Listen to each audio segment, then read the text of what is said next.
Welcome to the ESOP Minicast. Thank you so much for listening. My name is Bret Keisling, and as it says on my business cards, I'm a passionate advocate for employee ownership.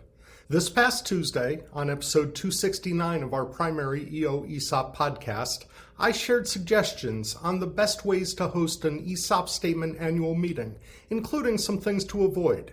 We got some great feedback from that episode and a wonderful question about family members. So today I want to talk briefly about bringing ESOP education to family members.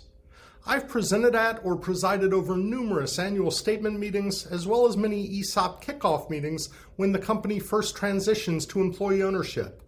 We know that it's very rare when someone understands employee ownership, particularly ESOPs, right off the bat. On our sister podcast, the Owner to Owner podcast, which I produce, host Jesse Tyler frequently asks his guests how long it takes for people to really understand employee ownership. The minimum answers range from 6 months to a year, and the general consensus is that it takes at least 3 years, sometimes up to 5 years, to really understand employee ownership. I've often thought about the employee owner who doesn't really understand all of the concepts, particularly of being an ESOP, and then they go home and they're asked by their spouse or significant other or partner, "What's up with this ESOP?" Clearly, if they don't really get it, they're not going to be able to explain it to their partner. So I encourage employee-owned businesses I work with to consider having an additional annual event designed specifically for the employee owner and their spouse, significant other, or partner. This could be separate, but in conjunction with the ESOP Statement Annual Meeting, or perhaps during the December holidays. Back when I was an ESOP CEO, we held a barbecue every summer that would have been a perfect opportunity to share the information with families. At this family event, which should include a meal or at least refreshments, etc., I suggest having the CEO do a modified State of the Company presentation.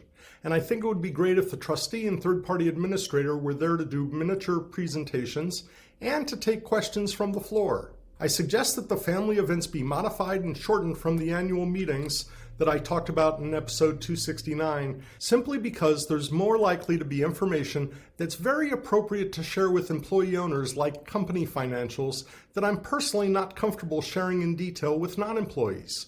So you can strip away confidential or proprietary information and still do a great job of educating the family members about the benefits of employee ownership.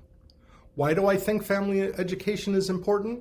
Because if there's a greater understanding of the tremendous benefits of employee ownership at home, it will do a lot to reinforce job satisfaction, which will help improve retention and reduce turnover. I strongly believe that some effort to educate family members will make the company stronger and more profitable.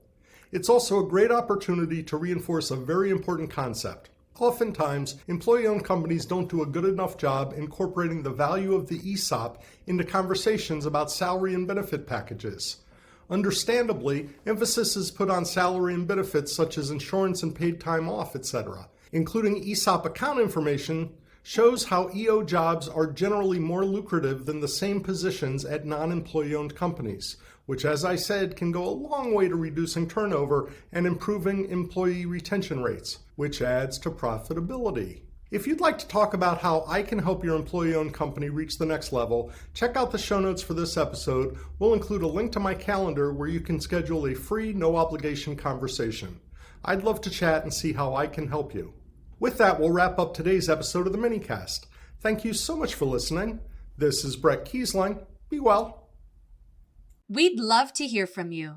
You can find us on Facebook at EO Podcast Network and on Twitter at ESOP Podcast.